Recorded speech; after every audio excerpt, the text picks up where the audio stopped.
আসসালামু আলাইকুম ভিউয়ার্স, সবাইকে আপডেট জব নিউজ 24 চ্যানেলের পক্ষ থেকে স্বাগতম। তো ভিউয়ার্স, সবাই কেমন আছেন? আশা রাখি সবাই ভালো আছেন।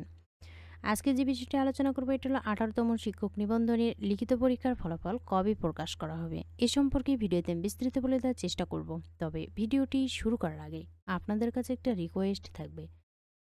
আপনি যদি এই চ্যানেলে নতুন হয়ে থাকেন তাহলে প্লিজ সাবস্ক্রাইব করবেন এবং পাশে থাকা যে বেল আইকনটি রয়েছে তাতে অলে ক্লিক দিয়ে রাখবেন, যাতে আমি পরবর্তী ভিডিও আপলোড দেওয়ার সাথে সাথে সবার প্রথমে আপনার কাছে নোটিফিকেশন চলে যায়। এছাড়াও আমি আমার চ্যানেলে নতুন নতুন ভিডিও আপলোড দিয়ে রেখেছি, চাইলে দেখে নিতে পারেন। তো চলুন দেখি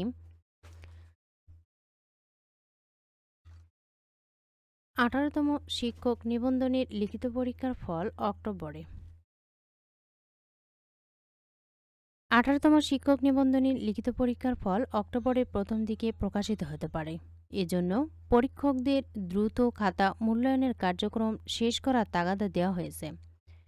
লিখিত পরীক্ষার ফল প্রকাশের 2 সপ্তাহের মধ্যে মৌখিক পরীক্ষা শুরু করা হতে পারে বলে জানা গেছে।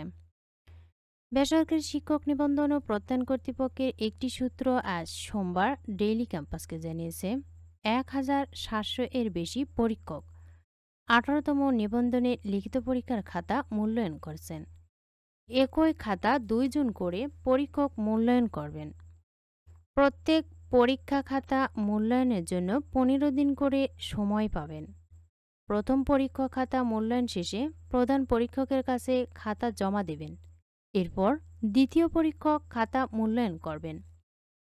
165 জন প্রধান পরীক্ষক খাতা মূল্যায়নের কাজে সংশ্লিষ্ট রয়েছেন। নাম অপ্রকাশিত রাখার সত্ত্বে এনটিআরসি এর পরীক্ষা মূল্যায়ন ও প্রত্যয়ন শাখার এক কর্মকর্তা ডেইলি ক্যাম্পাসকে বলেন, 1 থেকে 12তম শিক্ষক নিবন্ধনধারীরা প্রতিদিন এনটিআরসি এর কার্যালয় তালাবদ্ধ করে রাখছেন। পরীক্ষকরা খাতা মূল্যায়ন শেষে এনটিআরসি এর কার্যালয়ে জমা দেবেন কিভাবে? এভাবে আন্দোলন করে আমাদের জিম্মি করে দাবি আদায় হবে। কার্যালয় তালাবদ্ধ করায় আমরা কোনো কাজই করতে পারছি না। ফল প্রকাশের বিষয়ে জানতে চাইলে এনটিআরসি এর পরিচালক আব্দুর রহমান বলেন, 18তম শিক্ষক নিবন্ধনের লিখিত পরীক্ষার ফল অনেক আগে প্রকাশ করা হতো। তবে পরিস্থিতি বিবেচনায় ফল প্রকাশে বিলম্ব হচ্ছে। তো ভিউয়ার্স, এই ফলাফল কিন্তু অক্টোবরে প্রকাশ হতে পারে।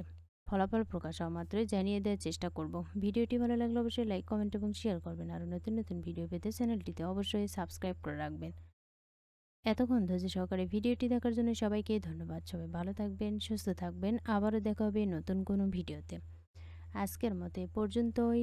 আসসালামু আলাইকুম।